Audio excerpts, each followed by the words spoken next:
బంగారం వెండి మళ్ళీ ఆడుకుంటున్నాయి. మళ్ళీ ధర పెరిగింది. 24 క్యారెట్లు 1,60,570 అంటే 16,57,500 16 లక్షలకి 5,700 రూపాయలు 24 క్యారెట్లు ఉంటే వెండి 2,58,000కి చేరింది. దాదాపు హైదరాబాద్లో పెరిగినటువంటిది ఇది. అదే సందర్భంలో 22 క్యారెట్ల బంగారం కూడా దాదాపుగా 1,48,000 నుంచి 50,000 దగ్గరికి చేరింది. మొన్న వరుస పెట్టి తగ్గుతూ వచ్చినటువంటిది దగ్గర 1,50,000 దగ్గరికి వెండి చేరిపోతుంది అనుకున్నటువంటి స్టేజ్ నుంచి వెనక్కి వచ్చింది, మళ్ళీ ధర పెరుగుతోంది.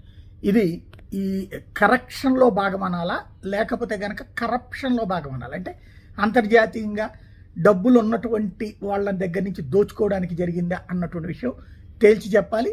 అదే క్లారిటీ రావాల్సినటువంటి అంశం. ఎవరికి కూడా అర్థం కానిది ఏంటంటే ధరలు 2 రోజులు పెరుగుతున్నాయి కాబట్టి మనం అమ్మక్కర్లేదు అనుకుంటే ఈలోపు తగ్గుతున్నప్పుడు అమ్ముదాం అనుకుంటే కొనేవాళ్ళు కరువు అవుతున్నారు. ఇది పెద్ద సమస్యగా మారుతుంది గోల్డ్లో.